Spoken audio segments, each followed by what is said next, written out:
wabarakatuh. Hai guys, kita dari kelompok Angin Kencang. Di sini kita akan melakukan simulasi mitigasi bencana dari angin kencang. Jangan lupa stay tune. Bye bye. Pose with the fans. Pose with the pose with the pose with the pose pose with the fans. Pose with the pose with the pose pose pose with the fans. Pose with the fans.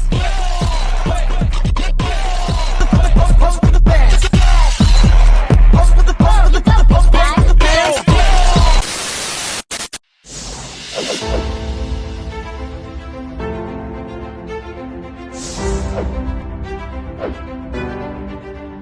Angin puting beliung adalah angin kencang dengan kecepatan 120 km per jam. Angin puting beliung ditandai dengan gumpalan awan gelap, besar dan tinggi, lalu petir dan gemuruh terlihat dari kejauhan. Amankan barang-barang ke tempat yang aman dari hempasan angin kencang. Segera masuk ke dalam rumah atau bangunan yang kokoh. Tutup jendela dan kunci. Matikan semua peralatan elektronik. Jika terasa petir akan menyambar, hindari jendela kaca yang mungkin pecah karena benda yang dihempas angin kencang. Hindari pohon-pohon tumbang, papan reklame, tiang listrik, dan sebagainya. Terdapat 3 aspek penting dalam mitigasi bencana angin kencang. Yang pertama, analisis bencana dan kondisi geografis suatu cuaca. Angin kencang terjadi akibat peralihan musim dari musim panas menuju ke musim penghujan. Angin kencang terjadi diawali dengan hujan lebat yang turun secara tiba-tiba.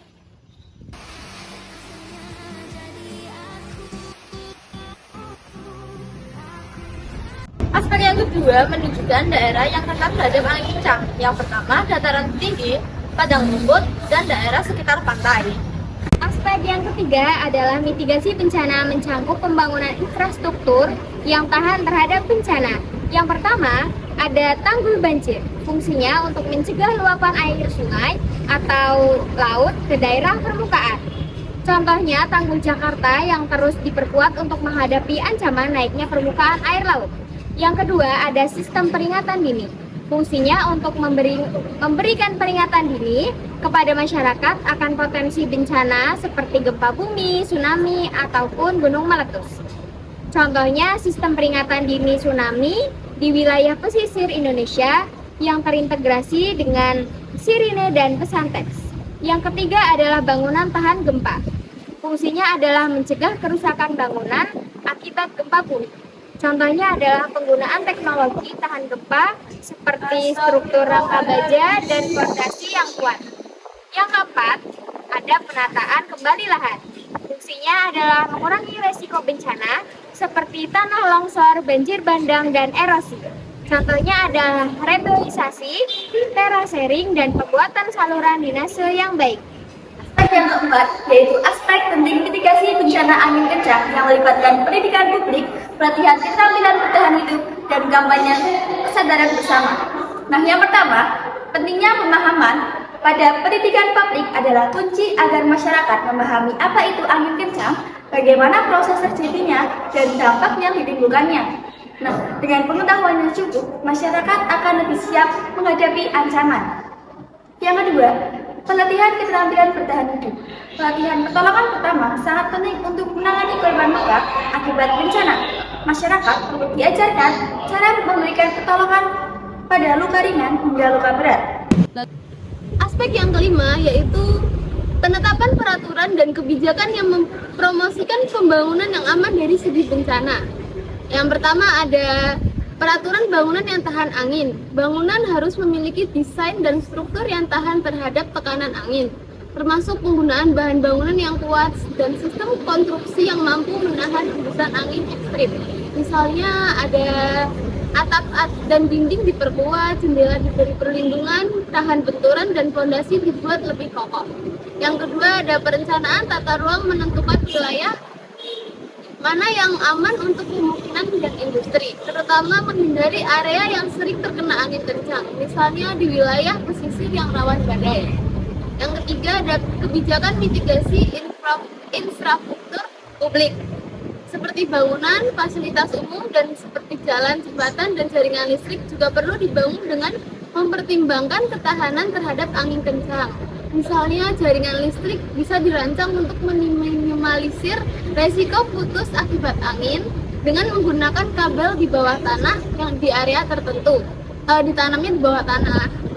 Yang terakhir untuk penghijauan dan barikade alam, kebijakan tata ruang yang juga bisa mendukung penanaman pohon atau vegetarisasi yang dapat menjadi barikade aman untuk mengurangi kecepatan angin.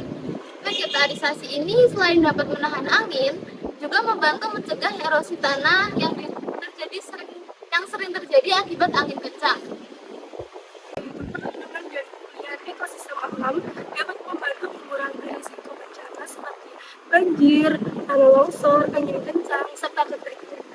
Mitigasi bencana menjadi upaya untuk melestarikan hutan rawa dan lahan basah lainnya yang dapat menyebabkan terjadinya bencana alam. Selanjutnya ada aspek ketujuh, yaitu mitigasi bencana angin kencang yang sesuai dengan prinsip pembangunan berkelanjutan. Yang pertama yaitu ada perencanaan tata ruang yang berkelanjutan. Contohnya yaitu menghindari pembangunan di wilayah yang rentan terhadap angin kencang.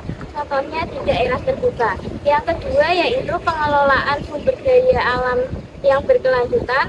Contohnya dengan melakukan reboisasi dan penghijauan. Dengan cara menanam tanaman yang dapat mengurangi kecepatan angin. Contohnya menanam pohon dengan akar yang panjang ke bawah sehingga dapat meredam gaya angin. Selanjutnya yang ketiga yaitu ada peningkatan infrastruktur tahan bencana. Contohnya seperti menerapkan desain bangunan yang tahan terhadap angin, seperti penggunaan material yang kokoh, serta menghindari pembangunan di dekat pohon yang rawan terhadap tumbang. Lalu bagaimana cara mengevakuasi jika terjadi adanya angin kencang? Yang pertama, pemantauan cuaca. Yang kedua, pengaturan cuaca buruk. Yang ketiga, apabila di bawah pohon, segeralah lari ke tempat yang lapang. Yang keempat, apabila sedang di perjalanan naik kendaraan, maka turun dari kendaraan dan menuju ke tempat yang lapang. Yang kelima, apabila di dalam ruangan, pintu dan jendela harus tertutup rapat.